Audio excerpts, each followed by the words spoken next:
la doctora Tinetti, es una de las doctoras que está acá en la federación, es miembro del consejo, es una ex boxeadora, así que conoce el ambiente, es neuróloga y sabe un montón, así que aprovechenla.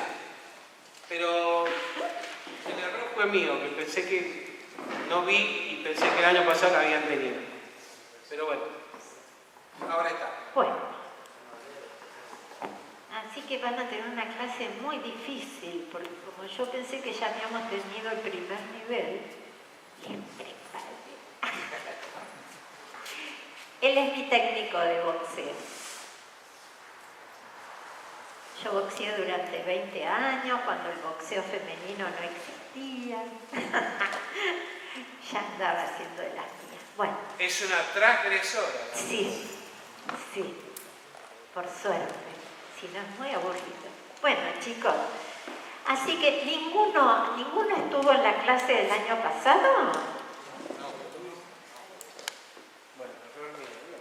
Bueno. Yo les voy a hablar, entonces, bueno, les voy a explicar un poco. Les voy a hablar de conmoción cerebral. Y conmoción cerebral, ¿por qué nos importa a nosotros en este deporte de contacto? En Argentina no hay números, este es un número tomado de Estados Unidos, que en un año ellos contabilizan casi 4 millones de personas con conmoción cerebral por deportes de contacto, no solamente por boxeo. Ellos tienen el fútbol americano, que es muy agresivo realmente. Tienen muchas conmociones cerebrales. Y fíjense que esta cifra puede llegar a ser también mayor, porque hay una gran cantidad de conmoción cerebral que no tiene pérdida de conciencia, que no es el knockout que quedó y no se movió más ahí, tirado, sino que muchas conmociones cerebrales son sin pérdida de conciencia y muchas otras las tiene el deportista, en este caso el boxeador, y no lo dice por temor a que le corten la pelea, que lo saquen, lo que fuera. Entonces pensamos que de estos casi 4 millones pueden ser todavía mucho más. Entonces es importante que sepamos de este tema, porque es algo que lo tenemos en nuestros gimnasios, en las noches de pelea. Es un tema que a quienes estamos involucrados en el boxeo nos importa mucho. La clasificación de la Asociación Americana de Neurología a la conmoción cerebral la clasifica en 3 grupos. El grupo 1, fíjense, sin pérdida de conciencia. Y los síntomas duran alrededor de 15 minutos. Grupo 2, sin pérdida de conciencia. Y los síntomas duran un poco más. Recién el grupo 3 es con pérdida de conciencia. Y solo constituye un 10% del total de las conmociones. O sea que hay un 90% que suceden sin pérdida de conciencia. ¿Pero qué es la conmoción cerebral? Porque yo acá me iba a divertir que ustedes me decían la definición a mí, pero no puedo. Entonces, ¿qué es una conmoción cerebral? Es una alteración de la función cerebral causado por una fuerza recibida en forma indirecta, directa. Es una alteración de la función del cerebro. En el boxeo tenemos la fuerza externa, que es la mano, transmitida al cerebro, o sea, aplicada al cráneo y transmitida al cerebro. Es un movimiento del cerebro dentro del cráneo. ¿Y por qué digo que se mueve el cerebro? Esta figura es, acá tenemos un corte, como si cortáramos de esta manera y abrimos así la cabeza. Vemos acá cerebro. Si hacemos un cortecito, como lo marca en esta figura, es como si cortáramos acá un pedacito, lo vemos aquí. Fíjense, esto es cerebro. Acá pasa el líquido cefalorraquídeo, que es el líquido. ¿Vieron cuando hay una meningitis y se punza la espalda para sacar un líquido? Es el líquido cefalorraquídeo que nos recubre todo el sistema nervioso, desde el cerebro y en la columna. Bueno, entonces el cerebro está protegido por todo el líquido, por todos estos que son vasitos que le llevan sangre, por todas estas tres membranas. Esto es hueso y recién acá tenemos la piel con los pelos. O sea, fíjense en proporción cuánto más abajo de nuestro cráneo está el cerebro y cuánto desprotegido está. Entonces, cuando yo golpeo en el cráneo y adentro el cerebro, que está en este medio líquido, tiene un movimiento. Que si es un golpe directo, el cerebro va hacia atrás, golpea, vuelve hacia adelante y contragolpea adelante. Entonces, vamos a tener un golpe acá atrás y cuando vuelve tenemos el golpe de adelante. Golpea acá atrás, vuelve y tenemos este golpe. En los circulares es un upper a la mandíbula. La cabeza va, acá está en reposo. Hace un movimiento de giro hacia un lado y hacia el otro. Golpea ahí donde las partes rojas que están marcadas es el golpe y el contragolpe. Fíjense que ahora después vamos a ver la columna. Fíjense cómo la columna se dobla hacia un lado y hacia otro. Además del cerebro golpear adelante o atrás, si uno hace un corte acá, tal cual como está esto, y saco la tapa del cráneo, adentro del cerebro, cubierto por las membranas, por todo lo que vimos, hace el movimiento, pero sobre esta base, que es rugosa, que tiene salientes, que tiene depresiones, o sea que tampoco las membranas lo cubren, pero ojo, no es sobre una superficie lisita que va y viene, que sacude, es sobre una superficie muy rugosa. En esta foto, espérate, ¿dónde? En esta, fíjense, con esta misma velocidad, ¿ven que está el golpe? Y cómo sale la cabeza, que se ve la transpiración, todo. Con esa misma fuerza el cerebro está golpeando en aquella parte del cráneo. Esta la puse para que vean lo que es el cuello. Está derechito, está en una posición de reposo, como podemos estar cualquiera de nosotros ahora. Cuando golpeamos, miren cómo va para atrás y miren cómo se dobla hacia adelante, que ahora vamos a ver, después vamos a ver por qué marcamos tanto el cuello. Miren el cuello, acá. Esto es lo mismo, para marcar con la misma esta velocidad que puede salir toda la transpiración, la saliva, el bucal, así es, con esa velocidad es prácticamente igual el movimiento del cerebro en la cabeza. Más o menos hasta acá van entendiendo, no, porque no me interesa que sepan la estructura, pero que vayan teniendo una idea de cómo es esto acá adentro. ¿Vamos bien? Bueno, vamos a seguir un poquito más en profundidad.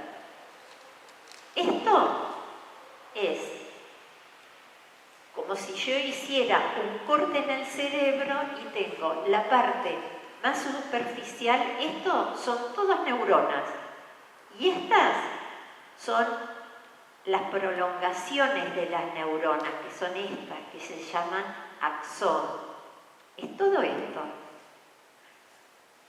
Cuando la cabeza sacude, no todos los componentes del cerebro tienen la misma densidad. Hay componentes que son como más espesos, más compactos, y hay otros que son como más gelatinosos. Se mueven en diferentes también velocidades. ¿Ven? Ahí fue para allá, y cuando vuelven, miren como todas las fibras de las neuronas se tuercen, en la unión hay como un poquito de sangre, y a las fibras les pasa esto, o que se retuercen y se estiran mucho, o que se estiran y directamente se rompen. Esto es lo que pasa cuando va para atrás, cuando va para adelante o en los giratorios. Esto es el movimiento del cerebro. Y el cerebro, ustedes ¿alguna vez en la carnicería vieron el cerebro de vaca?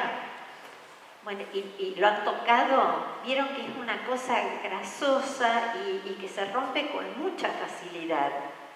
El nuestro es exactamente igual. Es como una grasita que se rompe con mucha facilidad. Está protegido, todo lo que quieran, pero frente a un golpe pasan todas estas cosas. Nosotros estamos hablando de conmoción cerebral, donde la alteración es en la función, lo cual quiere decir que si bien pasan todas estas cosas, pasan en un pequeño porcentaje que no alcanza a romper una estructura o a romper toda una parte del cerebro. Eso suele pasar, por ejemplo, ¿vieron cuando están los accidentes de auto? Lo que se llama el golpe del latigazo, que la cabeza va con la misma velocidad. Nosotros adentro del auto vamos con la velocidad del auto. La cabeza golpea adelante y después se va para atrás, ahí sí. Pero bueno, eso es un impacto de alta velocidad que es distinto al impacto de una mano. Ahí sí se rompen estructuras y la persona puede quedar que no camine nunca más, por ejemplo, por el cuello. El diente de Axis. ¿Cómo? El diente de Axis que se clava en el medio, ¿no? Claro, esa es una estructura ósea que impacta y se terminó el cuento. Eso es cuello. Nunca pasó algo así, ¿no? Con un golpe. No. Se necesita una potencia que no la tiene el golpe. No hay manera. O sea, tampoco con una patada, ¿no? Tampoco con patadas. Yo no tengo mucha experiencia en MMA, pero de última tampoco es algo que uno lea que pasa. No lo tenés tampoco. ¿Viste? Cuando uno va viendo qué pasó, que yo no lo tenés, así que pienso que tampoco, que tiene que ser de un impacto, de una intensidad terrible para que se dé eso. Bueno, fíjense por qué les marqué el cuello desde entrada. De entrada, cuando empezamos a mirar imágenes. Esto rojo son las arterias, son lo que llevan la sangre al cerebro. Y todo lo azul son las venas, que es lo que limpia la sangre y la lleva para ser oxigenada.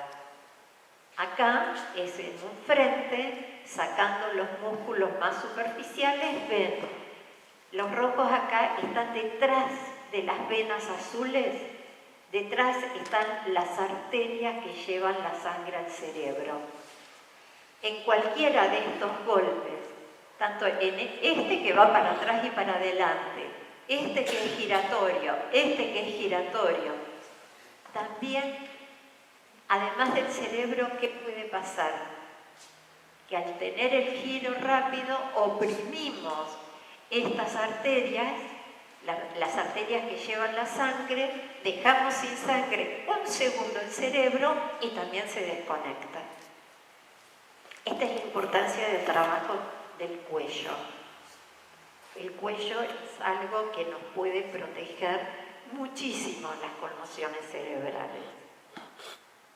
Cuanto más músculo tenemos, primero, más protegidos están los vasos. Y segundo, menos movimiento giratorio o anterior y posterior va a tener, por la masa muscular que lo mantiene más fijo. ¿Es claro esto? ¿Sí? Listo. Bueno, ¿y cuáles son las lesiones? Les mostré neuronas, les mostré de todo, pero ¿qué lesiones suceden? En realidad, nunca nada en medicina es una cosa, después viene la otra, después... Es todo junto. En este caso, no es que vamos a tener una de estas lesiones, no, vamos a tener un poco de todas. Porque vamos a tener edema del cerebro, porque el daño axonal es lo que les mostré, esas prolongaciones de las neuronas que se rompen, que muchas pueden volver a conectarse, algunas no. Podemos tener hemorragias, desde la gran hemorragia, que es un cuadro muy grave, donde ahí todo funciona perfecto, porque es un cuadro grave, el médico lo mete en la ambulancia, llegó al hospital, en el hospital le dieron toda la importancia que tiene el cuadro, pero las pequeñas hemorragias, las chiquititas, las que pueden quedar en este golpe del cerebro, nadie las va a ver. Y esta es conmoción cerebral. Daños focales es cuando yo les marcaba adelante, atrás, los golpes, los costados, todo eso es contusión cerebral.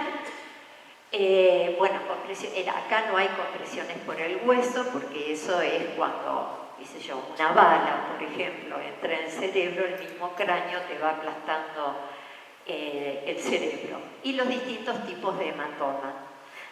Acá el cuadro que nosotros estamos viendo, el de conmoción cerebral, es un cuadro que muchas veces pasa desapercibido. Muchas veces el médico que está en una pelea, en un festival, no es deportólogo, no es neurólogo, por ahí tiene, qué sé yo, es un dermatólogo, jamás se va a dar cuenta si hay una conmoción cerebral o no. Además, el cuadro no es un cuadro que aparezca como tan grave, entonces ni siquiera por ahí le cuentan y la pelea sigue. Ustedes son los que tienen que, por eso me importa que este tema ustedes los conozcan, porque son ustedes los que tienen que tomar decisiones. Sobre todo cuando estamos hablando del boxeo amateur. Profesional es totalmente otra historia. Pero cuando hablamos del boxeo amateur, estamos cuidando a estos chicos. Entonces, sepan ustedes que si hay un golpe, hay algo que vemos distinto en nuestro pupilo, tengamos presente que puede ser una conmoción cerebral.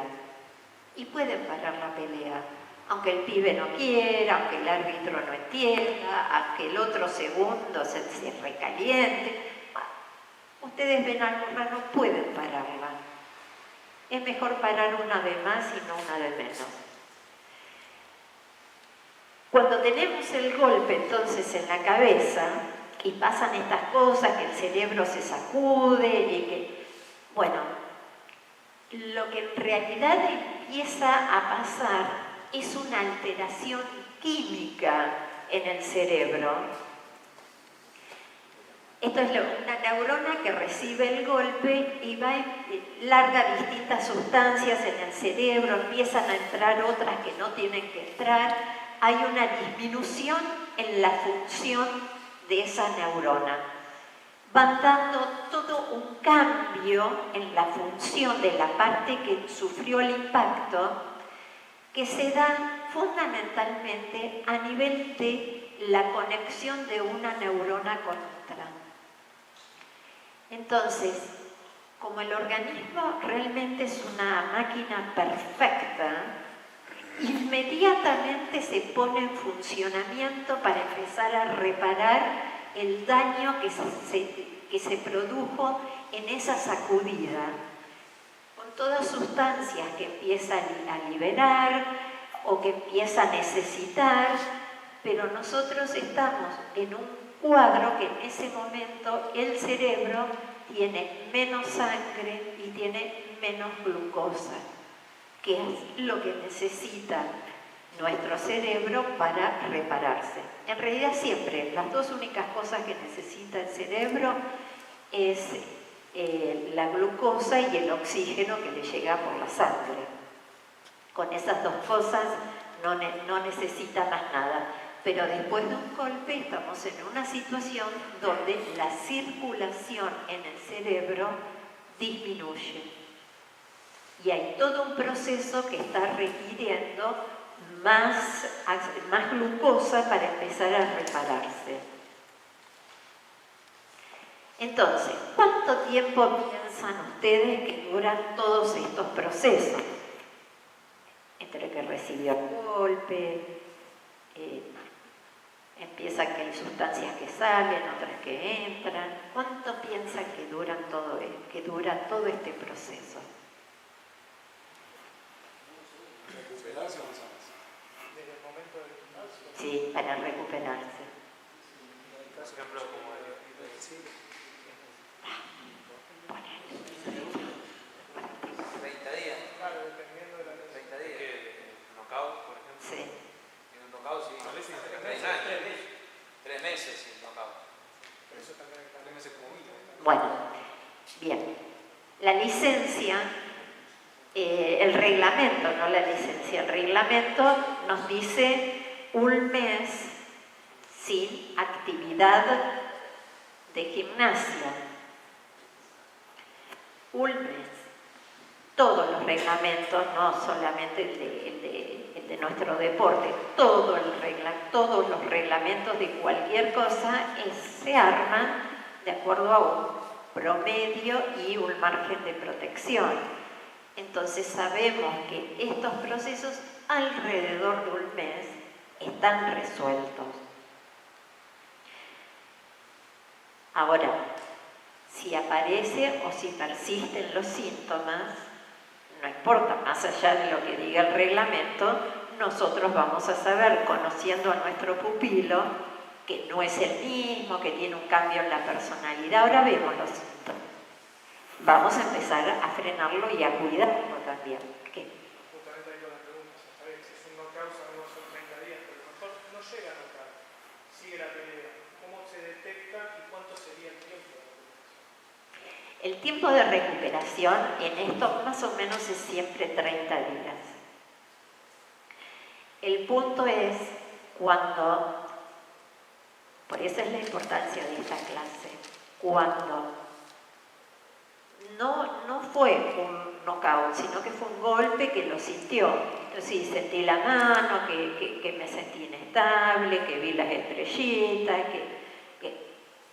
eso también hay que contarlo. Y para eso también valen todos estos cuidados de nuestro boxeador. Porque eso sería en la clasificación un grado 1. Y no hay ninguna diferencia entre un grado 1 y un grado 3, que es el que tiene la pérdida de conciencia, sería un knockout. Entonces, también hay.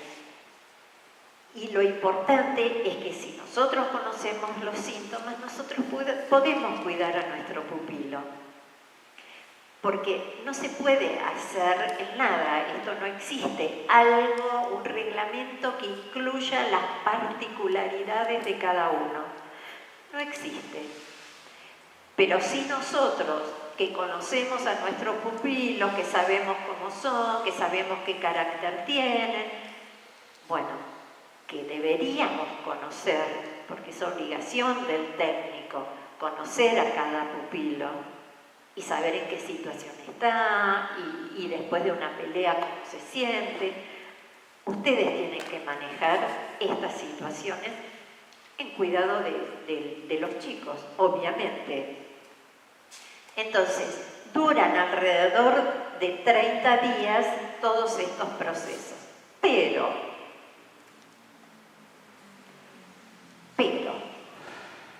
la parte física se recupera mucho antes que terminen de suceder todos estos cambios en la cabeza. Entonces, lo más común, que todos los que tengan un gimnasio lo han vivido, es que a los 10 o a los 14 días aparece el pibe, yo me siento bien, yo quiero volver. Perfecto. Ustedes tienen que saber que es muy posible que él se sienta bien, que no tenga ningún síntoma, que tenga ganas, pero ustedes tienen que saber que toda esta alteración en el cerebro todavía está en marcha. Todavía esto no ha terminado. Es un periodo donde si recibiera otro golpe puede tener consecuencias muy graves. Ahora, que ustedes me digan, bueno, pero justamente este fulanito, que no lo cuida nadie, que anda drogándose con los otros pibes por ahí en el barrio, está bien, tenelo adentro, no lo eches del gimnasio, porque es el mejor lugar para estar, siempre es el gimnasio. Pero lo podemos tener o caminando un poco, o hacemos que nos ayude en alguna cosa dentro del gimnasio, tengámoslo adentro. Muchas veces es el único lugar que tienen para estar. Entonces, está bien, dejémoslo, pero nosotros no nos olvidemos de esto y no lo pongamos a entrenar a full. Ahora vamos a ver cómo se vuelve a la actividad. Pero sepan que esto pasa y sepan que está bien que lo tengan con ustedes. Justamente por esta razón, porque persisten, si nosotros a este chico le pedimos que nos explique alguna cosa, que nos diga alguna cosa y lo vemos que está más lento o que se distrae o que le pedimos algo y se olvida, es por esta razón, es porque su cerebro todavía no está en las condiciones que tiene que estar.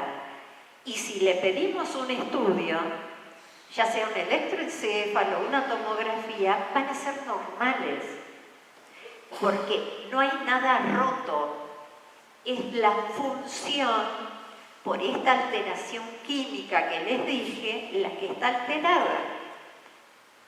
Pero no hay nada roto, los estudios van a ser normales. Nosotros, conociendo a nuestro pupilo, sabemos primero que no estamos ni siquiera en 30 días y segundo que no lo vemos como siempre. Entonces lo tenemos ahí, al lado nuestro. ¿Sí? ¿Te sentís bien? Genial, te quedás conmigo. Pero sepamos bien en qué situación estamos. ¿Y cuáles son los síntomas? Porque hablamos de los síntomas, pero ¿cuáles son los síntomas? Hay 4 grandes grupos de síntomas. Los podemos dividir en los afectivos, los del conocimiento, los trastornos del sueño y los físicos. Los afectivos, ¿cuáles son?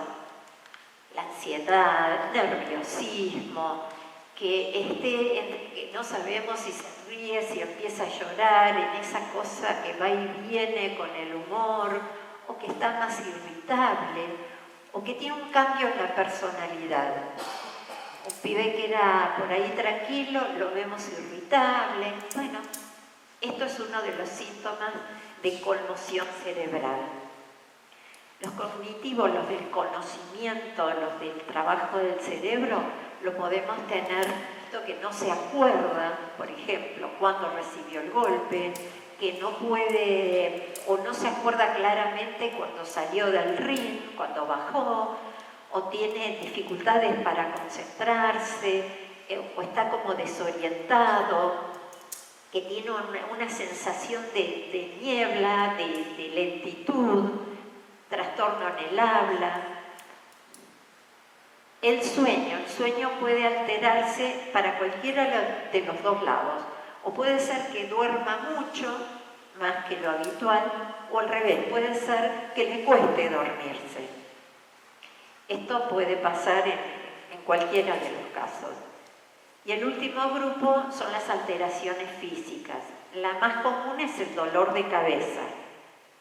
Pero puede tener visión borrosa, mareos, la sensación que se va a desmayar, que le molesta la luz, que tiene náuseas, a veces vómitos, una sensación de sentirse como entumecido.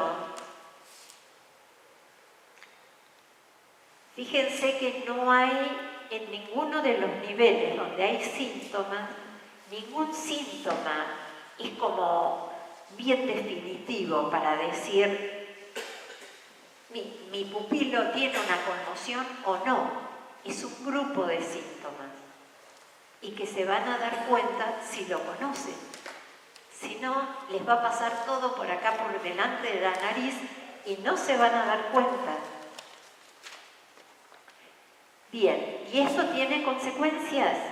Sí, tiene consecuencias inmediatas, como es cuando, si vuelve a recibir un golpe durante este proceso cerebral, podemos estar frente a un cuadro que es muy grave, que es lo que se llama el síndrome del segundo impacto, que ya el cerebro, aunque sea un golpe mucho más suave, pero frente a un segundo impacto ya no puede regular más nada y directamente hace una inflamación muy grave que puede llevar a la muerte. Consecuencias inmediatas es el síndrome post-conmocional. Esto es, que todos los síntomas que vimos han pasado 3 meses y siguen estando presentes. Entonces, cuando vemos que nuestro pupilo que no se recupera, que sigue con todas estas cosas y dolor de cabeza, entonces directamente que vaya al médico y que después les traiga una constancia del médico que lo vio, porque obviamente si no, no van. Porque vuelvo, los síntomas tampoco son tan graves, pero ojo con ese cerebro, que es que no termina de recuperarse. Entonces que vaya al médico, les traiga la constancia, ustedes la ven, y que si puede seguir o no en el gimnasio. En general, ustedes ya saben que a este hay que tenerlo quieto. Y consecuencias a largo plazo. Esto que tiene todo ese nombre tan complicado. Espérate que tengo... Bueno, este es el síndrome post-conmoción, 3 meses o más, y es todo lo que les dije. Que vayan al médico. Acá sí. Más allá del reposo y demás, necesitamos una consulta médica a ver si pasó algo o no en este cerebro que todavía sigue con los mismos síntomas. Y esta es la consecuencia a largo plazo. A veces los síntomas empiezan 20 años después que la persona dejó de boxear. Y estos están en relación, es lo que antes se llamaba la demencia pugilística. Es porque la primera vez que este cuadro fue descrito boxeador. Pero hoy sabemos que los jugadores de rugby, los de fútbol americano, tienen este cuadro con mucho más frecuencia que los boxeadores. Este cuadro está en relación a la cantidad de conmoción cerebral que tuvo la persona durante su vida activa como deportista. Eso quiere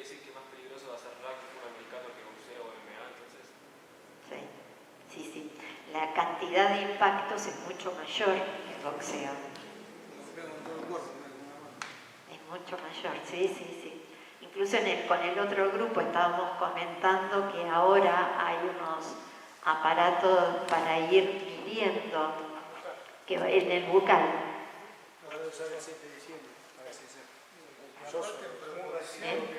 Yo suelo usar contra Andy Murray el 7 de diciembre. Si Bueno, se prueba. van registrando, claro, lo están usando en jugadores de rugby. Todavía no está en boxeo. Fútbol americano. Entonces van registrando el impacto que va recibiendo el cerebro para frenar cuando ya la cosa sea suficiente como para decidir frenar el juego en ese momento. Y después ya seguro lo vamos a tener en boxeo, lo cual me alegra enormemente. Bueno, estos cuadros llevan a una incapacidad total porque el cerebro, que acá tienen, esto es un corte así, de frente del cerebro, sin saber nada. Esto es lo normal y este es el de estos cuadros.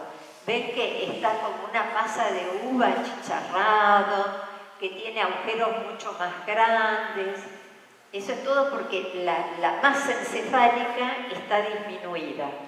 Eso es lo que pasa en el cerebro cuando se han recibido muchos knockouts, la persona no ha sido cuidada, no ha sido respetado sus tiempos y se llega a estos cuadros que tienen problemas para caminar, que tienen en general una depresión muy importante, cambian de conducta, muchas veces se transforman en violentos. Bien. Y hay factores de riesgo para un knockout. No se sabe muy bien cómo es el mecanismo, pero sí se sabe que quien tuvo un knockout tiene 4 o 5 veces más posibilidades de tener otro. Esto por lo cual tiene que ser muy trabajado, muy en el gimnasio, con un entrenamiento muy especial. Aparentemente tiene que ver con el miedo que queda, consciente o inconscientemente, cuando se ha tenido un knockout. Hay algunos factores genéticos que bueno, hace que algunas personas no tengan tantos problemas teniendo este tipo de golpes en la cabeza y otros tengan muchísimos problemas, pero esto ya nos excede totalmente. Coagulopatía, ¿qué es esta palabra tan difícil? Es una alteración en la coagulación de la sangre.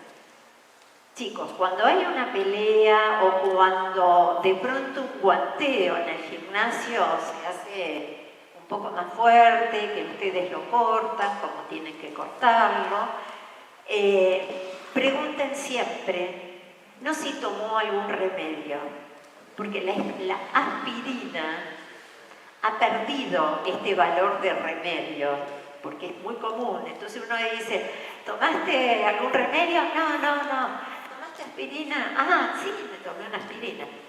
Eso, justamente. La aspirina nos hace la sangre más líquida.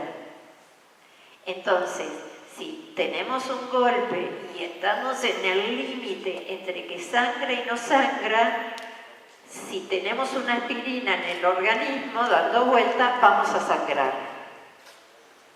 Entonces, 24 horas antes de un festival, poner en palabras, decir, no tomes aspirina, no tomes castiaspirina, vallaspirina, aspirinetas, nada con aspirina. Y 48 horas después, aunque haya sido una pelea tranquila, todo lo que quiera, tampoco toman aspirina. Porque si tuvo algún golpe y estamos ahí en los límites, si se toma una aspirina porque tiene un dolor, tenemos muchas más posibilidades de sangrar. Entonces, esto, rutina. No se toma aspirina 24 horas antes ni 48 horas después de una pelea. ya como cosa rutinaria de lo que se arma para las peleas. Las drogas no lícitas, bueno, todas lo que provocan es como una dilatación en nuestras arterias del cerebro. Todo esto hace que el cerebro esté más preparado para sangrar con mucha facilidad. Es muy difícil controlarlo, la marihuana aparece en orina 4 días después, entonces es muy difícil el control de estas sustancias. En la actualidad lo que mejor sirve es la confianza con el pupilo, es poderlo charlar, es que ustedes les expliquen y la confianza que puedan tener en la persona. No tenemos más instrumentos para prevenir esto. De las epilepsias, bueno, nos encargamos nosotros, lo controlamos en las licencias. Siempre está la posibilidad que alguien empiece con un cuadro, porque son personas jóvenes y esto puede pasar, justo cuando está en nuestro gimnasio. Bueno, tenemos que tenerlo presente, consulta al médico y mientras tanto no vuelve al gimnasio. Pero hay también factores de protección del knockout. El estado físico de nuestro pupilo y el estado psíquico. Si ha tenido un problema el día antes de una pelea, y bueno, veamos muy claramente si va a ser o no la pelea. El equilibrio entre alimentación e hidratación. Basta con los temas de deshidratar a la persona para que dé el peso, porque ya después sabemos muy claramente que no es que se llena de líquidos y todos los tejidos vuelven a estar bien. No, no es así. Tienen distintos tiempos para volver a estar hidratados y el cerebro es uno de los que más sufre. Entonces, ya hay nueva reglamentación en el boxeo profesional para regular esto, por suerte. El entrenamiento aeróbico, no solamente el específico, cabezal. El cabezal nos va a proteger sobre todo la cara, no nos protege el cerebro. El protector bucal, primero los dientes. Si no tiene los dientes como corresponde, no puede estar en el gimnasio. Los dientes más el bucal lo que hacen es absorber todos los golpes de la pera y de mandíbula que... Acá está. Los golpes que puede recibir en la pera o en la mandíbula, la intensidad es dirigida a esta articulación, esta que es la articulación temporomandibular, que es esta, la que tenemos acá. Entonces, con el bucal lo que hacemos es disminuir la intensidad de ese golpe, porque esa es la intensidad que de esta articulación es transmitida directamente al cerebro. Pero, ¿qué pasa con la ATM? ¿Qué puede pasar? Con la mandíbula empieza a hacer ruido. No. Eso, cuando te hace ruido, es una subluxación. Sale y entra. ¿Viste? Vos ahí no tenés que estar masticando cuando estás peleando, así que tu mandíbula está fija y si tenés bien la dentadura y el bucal, no el bucal como lo vemos bailando entre los dientes, no. Pero el bucal bien puesto, yo no le diría nada al boxeador, eso es responsabilidad del técnico. El boxeador, desde que entra al gimnasio, tiene que andar con el bucal. Tiene que saber respirar, hablar, todo. Olvidarse que tiene el bucal puesto. Uno lo ve en las peleas, se lo descalzan, lo tienen flojito. y no está cumpliendo entonces la función. Entonces le entra una mano en la mandíbula y va toda la intensidad va para el cerebro. Y que no le falta un diente además. Queda suelta también junto. Queda todo suelto, porque la mandíbula cuando tenés el bucal descalzado, también la tenés en mala posición, no está fija. Bueno, nada de eso da un resultado deseable, nada. Entonces, el bucal tiene que ser una parte de la boca, directamente el boxeador olvidarse que lo tiene puesto. Eso es función de ustedes, no del boxeador. Y el cuello. El cuello. El cuello en realidad es lo que más va a proteger al cerebro. Por lo que ya les dije, ¿se acuerdan cómo el cuello se tuerce hacia un lado, hacia otro, los costados?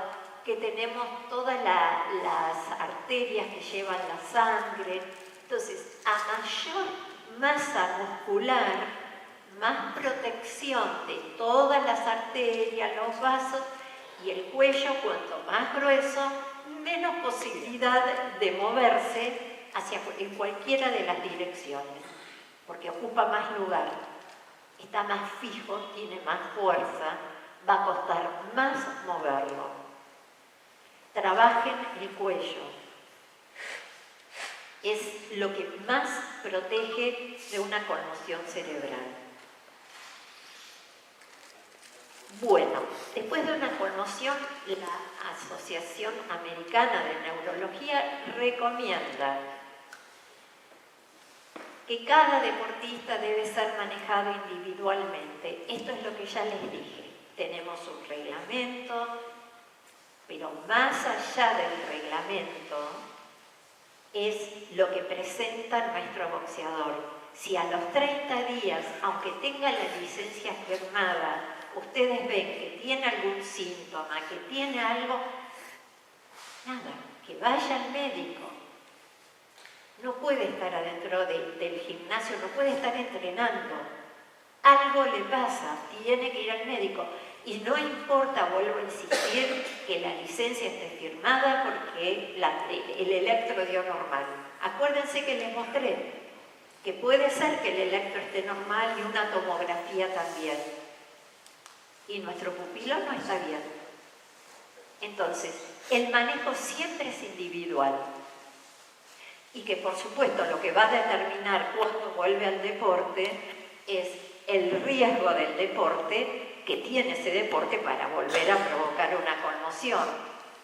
Muy distinto es el fútbol americano que el boxeo, por ejemplo. ¿Y cómo se vuelve el gimnasio? Se vuelve en varios pasos y distintos pasos. El primero es el no activo, es el descanso, es el reposo, no es el quedarse en casa, que van todos los amigos, que ponen cumbia, que todo lo que da, y que encima le hablan, que qué mano te comiste, y que HDP, cuando te hizo tal cosa, que no, y vos, qué tonto, que no sacaste tal. Nada de eso. Nada de eso. Este pobre cerebro tuvo una conmoción. El descanso es completo, es tratar de dormir, poco ruido, poca luz, poco todo. A la cabeza, ¿viste? Si se nos rompe un brazo, le ponemos un yeso y lo dejamos ahí quietito. ¿Y a la cabeza qué? No le podemos poner un yeso. Entonces el reposo es esto, todo poco. Poca luz, poco ruido. No hay un esquema, cada cerebro es único. Y cuando estemos pensando o nuestro pupilo empieza a volver al gimnasio, no tiene que estar tomando ninguna medicación. Porque puede estar tomando por indicación médica, algo para dormir, algo para el dolor. Bueno, cuando vuelve al gimnasio ya no tiene que estar tomando nada. porque si está tomando algo, por ejemplo, para el dolor, puede enmascararnos un síntoma que puede volver a aparecer y no nos damos cuenta. Del esquema, después del reposo, que es la parte pasiva, quieta, el no activo, vamos ya a los pasos dentro del tiempo activo, que es ya dentro del gimnasio. El primer paso es un aeróbico ligero. No tenemos que llevar al cuerpo a un estado aeróbico que aumente la frecuencia cardíaca en demasía. En realidad es un aeróbico ligero, caminar, la bicicleta, en secuencias breves, que se recupere, las vuelve a repetir. Nunca aumentar al máximo frecuencia cardíaca. Y si vemos que aparece en estar haciendo esto algún síntoma como, qué sé yo, dolor de cabeza o que se siente un poco mareado, paramos todo y lo postergamos. Si todo va bien, mantenemos 15 días así y vamos a la segunda parte, que son ya ejercicios específicos del boxeo. Vamos agregando movimientos, la cuerda, sombras, vamos agregando, pero nada de impacto. Y nos mantenemos otros 10-15 días en esta parte. Recién después de ese tiempo vamos a las pruebas, entramos en el tercer nivel, que son las pruebas de entrenamiento sin contacto. Fíjense que vamos sumando alrededor de un mes y medio más o menos sin contacto. En este punto ya podemos empezar con la bolsa, pasar las manos, combinar golpes, pero sin contacto. Recién a los 60 días vamos a la práctica completa, con contacto obviamente, al guanteo. Y el guanteo en esta parte es fundamental por dos razones. Por el boxeador, porque tiene que recuperar la confianza. Esto lo digan o no lo digan, siempre queda un temor. Esto es como el corredor de auto que vuelca, siempre queda algo adentro que después hay que superar. Entonces, guanteando, el boxeador va recuperando su confianza y el técnico va chequeando el estado funcional. Si combina, si saca bien las manos, si está muy a la defensa. Bueno, el técnico ahí va viendo qué está pasando con este boxeador que vuelve de un knockout. Y recién después, que ya estamos en los 2 meses, se regresa al deporte completo. Todo el entrenamiento, todo lo que sea que esta persona estaba haciendo en el nivel que tenía. Entonces, ahora ya sabemos, conmoción cerebral sin pérdida de conciencia es tan importante como si tiene la pérdida de conciencia, que es de altísima frecuencia de presentación, es tan común que se llega a decir no pasa nada, pues sí, vio lucecitas. Eso es conmoción. Y la evolución a largo plazo depende de la cantidad de episodios de conmoción cerebral que tuvo esa persona. Y que además hay un periodo de mayor posibilidad de daño cerebral después que nuestro pupilo ya se siente bien, quiere empezar, todavía hay un periodo que el cerebro no está en condiciones.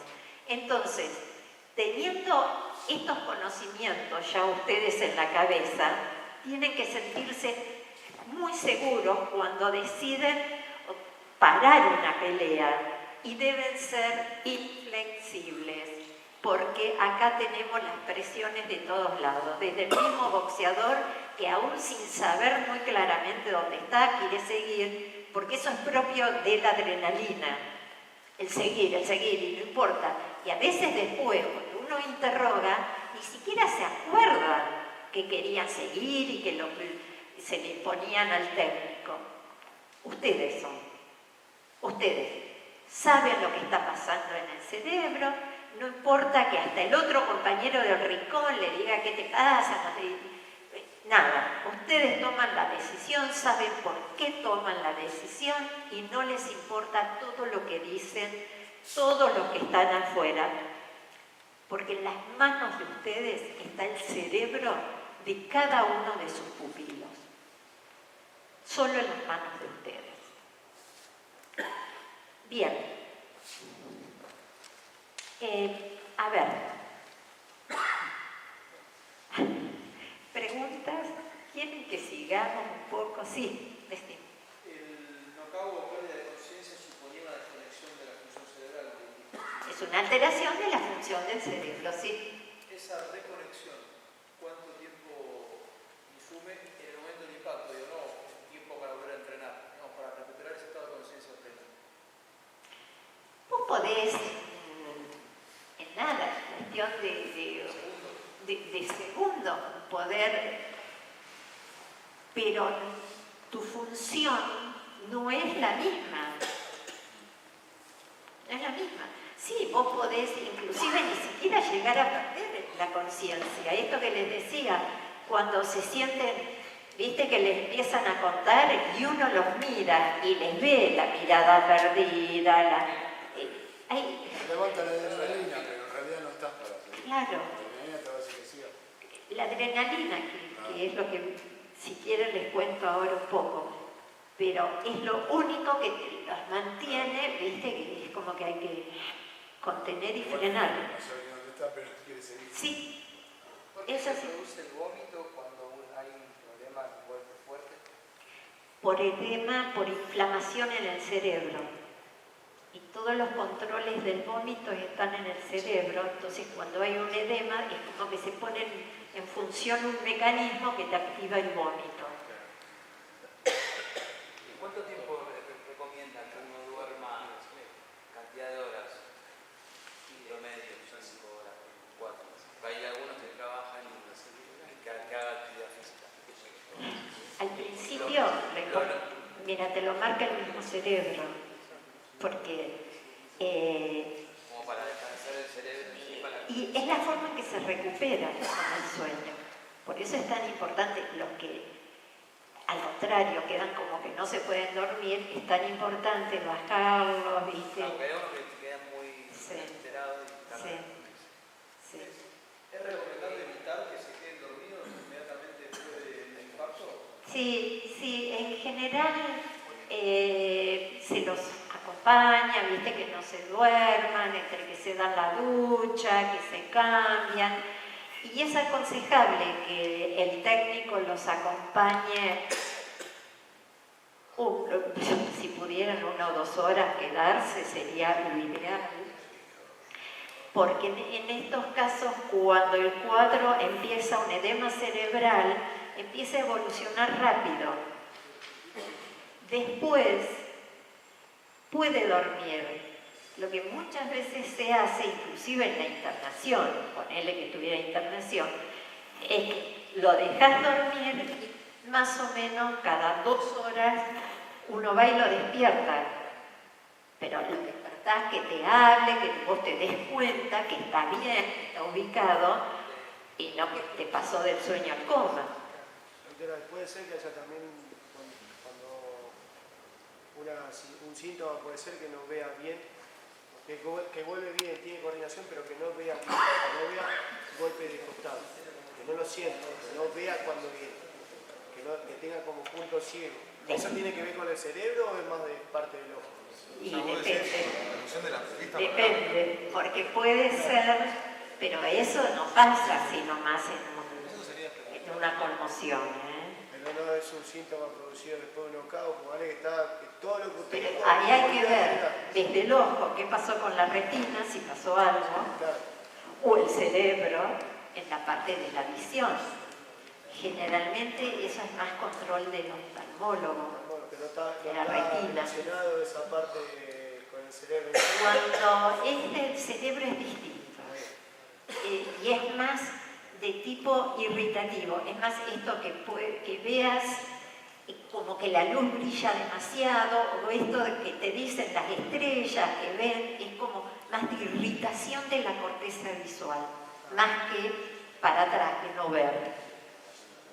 El no ver es más de la retina. Y si tienen una lesión en el trigémino que afecta la parte ocular, motora y digestiva, el quinto y séptimo par cardíaco. Pero para romper un trigémino, más que un puñetazo le tenés que meter una cuchillada en la cara.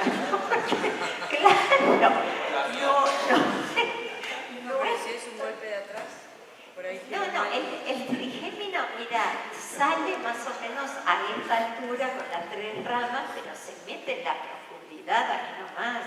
No se corta así nomás, no. Y para ver el tipo de corte, porque hay uno que es capilar de la vena y de la arteria, que hay, vos ves la piel y hay diferentes colores cuando hay un corte. ¿Cómo haces para diferenciar los 3 tipos de cortes? Si es de arteria, vena o... En general, el corte, el que nos preocupa mucho, obviamente es el arterial, porque es el que es muy grave. Y eso es una salida de sangre muy importante y en forma de chorro, chac, chac, por el latido. La sangre venosa sale mucho más lentamente, es continua, es más como que lame. Y es más, una cosa mucho más tranquila que es lo común. Además, es raro el corte arterial. La arteria tiene hasta músculo propio, no la cortás tampoco tan fácil.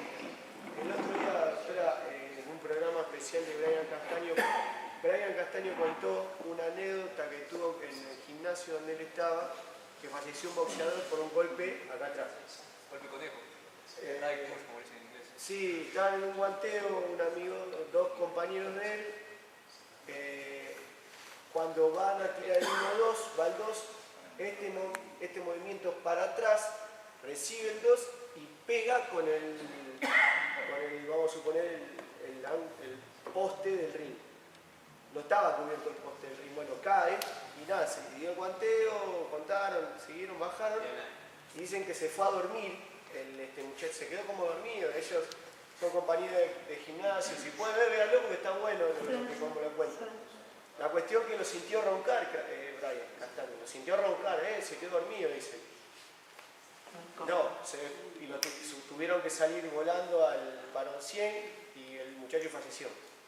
Bueno, no explicó el porqué, después contó el hecho de esto, de lo triste que le pasó, pero que comentó medio así que él recibió un golpe por acá, no supo graficar bien, pero como que acá hay algo que conecta con el cerebro que... Eso si pegó contra la armazón del ring, que no estaba... no tenía protección, el golpe protegido. En realidad como que va para atrás, que no se comió el golpe, pero va para atrás y golpeó. Claro, sí, él se golpeó contra la estructura.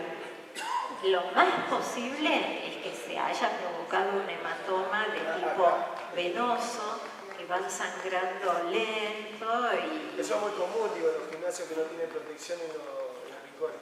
Sí. ¿No es cierto? Digo, Sí, es común. No es común que se golpeen, no, pero está pero en la que cuerda no y ahí, tengan pum, golpeó. protección los rings de gimnasio, sí es común.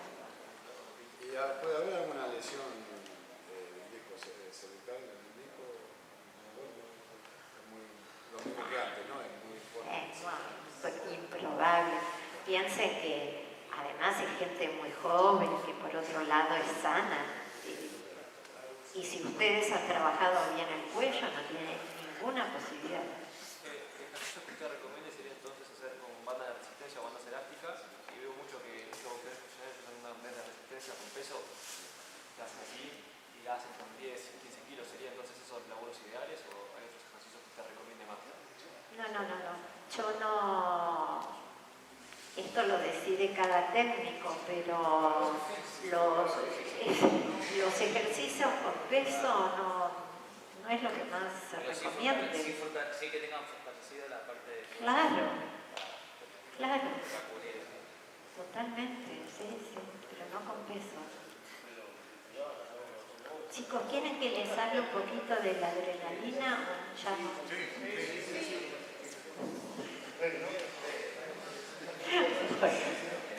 Perdón, doctora, y en estos casos, porque me quedé con la anécdota, Brian Castaño lo que dijo que le hizo al muchacho fue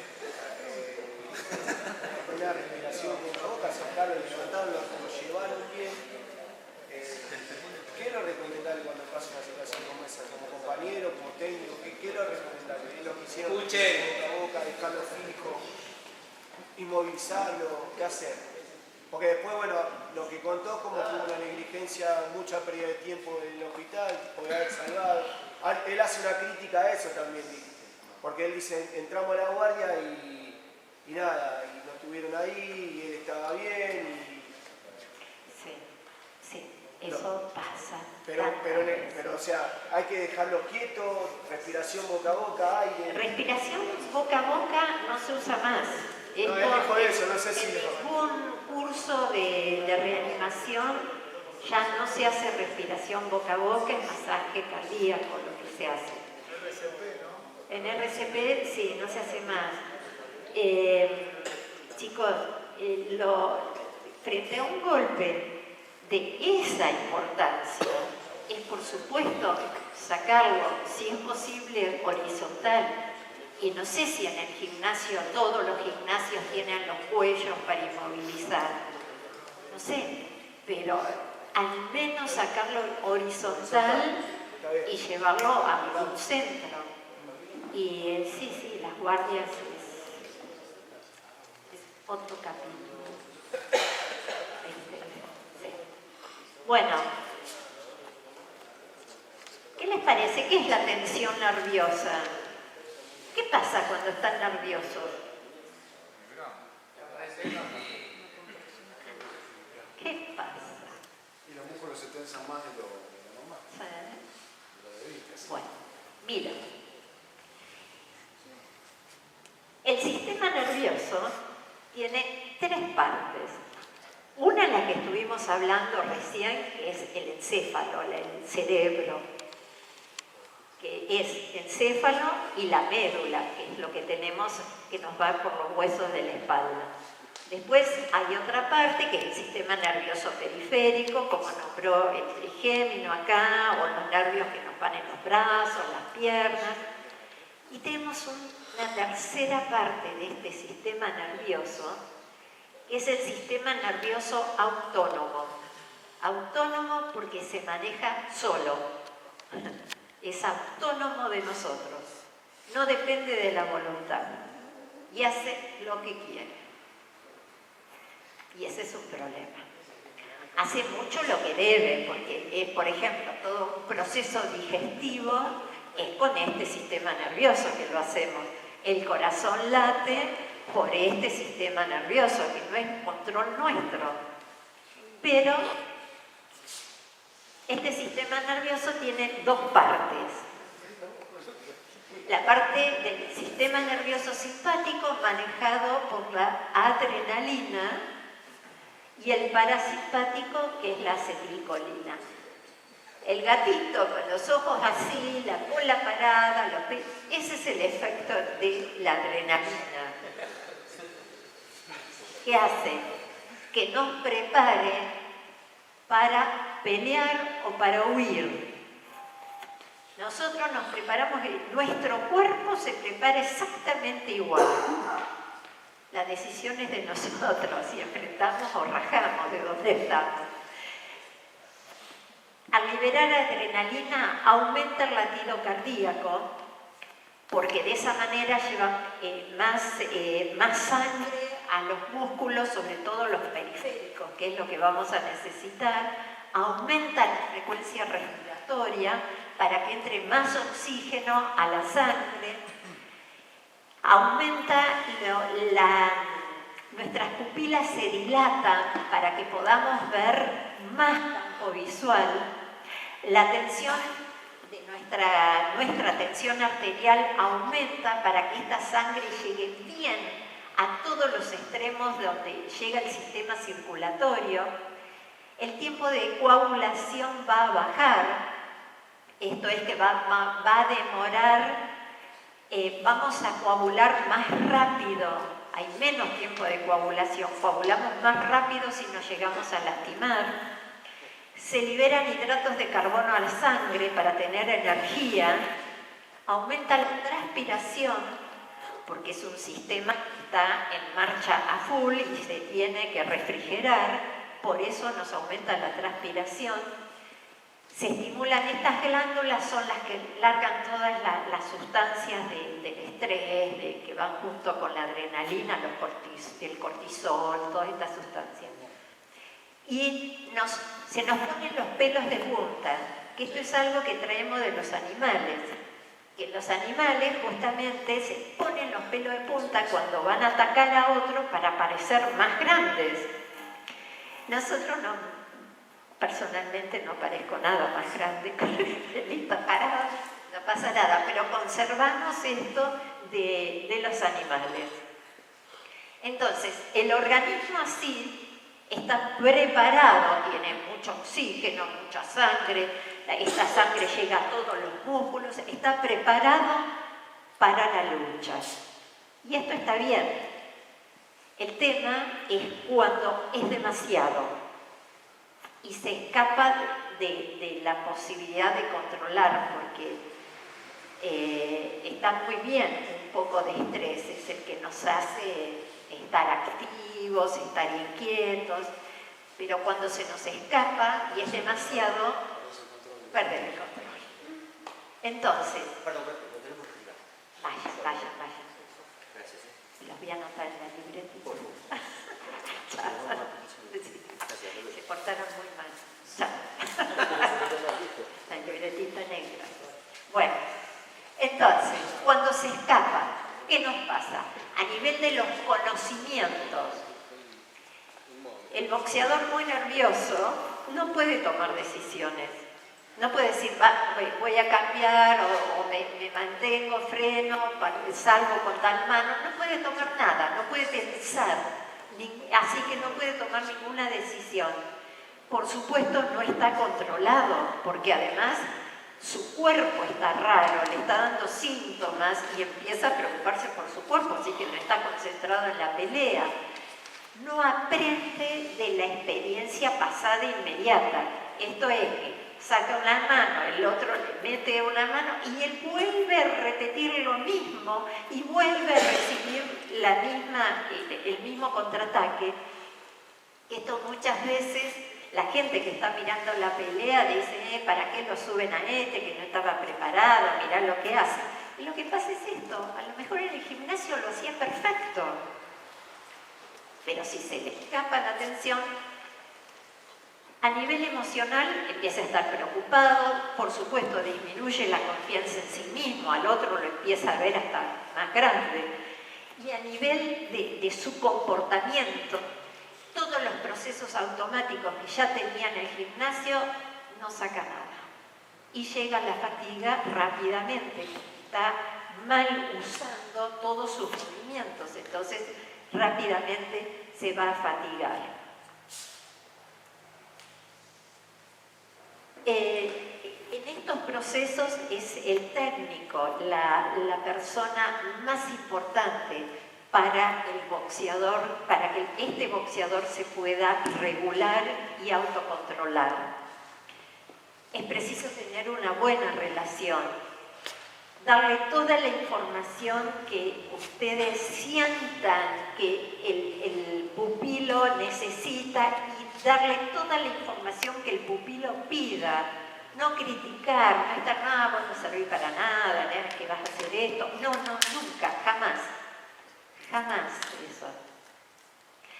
Planificar los objetivos con las técnicas, con la concentración.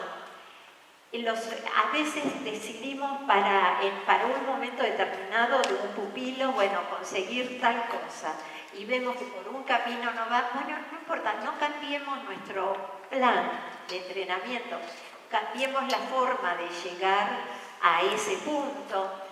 El resultado de la pelea jamás tiene que ser igual a no servir. Nunca. Porque esto además la persona lo toma para sí, para su vida. Entonces, si perdió una pelea, bueno, veamos qué pasó, se charla con el técnico, se ve que falló, que no falló, o que a lo mejor también es importante muchas veces ni siquiera focalizar en el resultado. Muchas veces, sobre todo con los novatos, que uno quiere lograr determinada técnica, bueno, no importa cómo termina la pelea, importa si él pudo, si no pudo sacar la técnica que habíamos entrenado, qué pasa, seguir, buscar otro método. Esto es la pelea y nunca es que él no sirve. Se crean muchas expectativas, el tipo va con una presión terrible. Totalmente. Entonces, ¿viste? Dependiendo, por eso es la importancia de la relación con el pupilo, porque es la forma que también el técnico ahí puede regular esta tensión. Yo no les pido que anden así con los pupilos, ¿eh? No, chicos, eso no les pido. Con esto alcanza. No. Antes de una pelea, siempre vamos a tener en cuenta la tarea a realizar, la experiencia y el carácter del boxeador. No vamos a darle las mismas instrucciones a un novato que a uno que ya tiene 38 peleas amateur. No es lo mismo si tenemos un boxeador tranquilo, relajado, a uno que está tenso, que es un nervioso por naturaleza. Los vamos a ir manejando de distinta manera. Por ejemplo, si el objetivo es bajar el nivel de tensión, porque antes de la pelea está muy nervioso, ¿qué vamos a hacer? Le vamos a hablar con voz suave, con un tono normal, chao. Le vamos a demostrar confianza, le vamos a recordar otras experiencias donde ganó. No vamos a cambiar nada de la rutina. Todo es igual, no vamos, los objetivos son los habituales, todo parejito. Si tenemos uno que está demasiado relajado, yo siempre les cuento que en mi gimnasio estaba Poca Vida González, porque era así, andaba siempre todo desparramado, excelente boxeador, pero cuando ya faltaba una pelea y ya venía después la de él, había que ir al vestuario, despertarlo, che, Poca, despertate, viste, ponerlo en tema, porque es como que acá no pasaba nada, entonces hay que ponerlos en tema. Y a este sí, le vamos a hablar con énfasis, le vamos a cambiar la rutina, le vamos a hacer acordar de veces que perdió, vamos a ser enérgicos, o sea, todo lo contrario que hacemos con el otro. Y fíjense que Mohamed Ali consideraba hasta mucho antes del vestuario. Él decía que las peleas se gana o se pierde muy lejos de los testigos. En el gimnasio, que es con el entrenamiento, y en la carretera, o sea, en el viaje hasta el club donde era la pelea. O sea, lejos de esas luces, las luces del río. Bien, y esto es cierto, porque depende cómo viene entrenado y cómo viene la preparación psicológica antes de la pelea, es el resultado que vamos a tener con nuestros pupilos. Muchas gracias.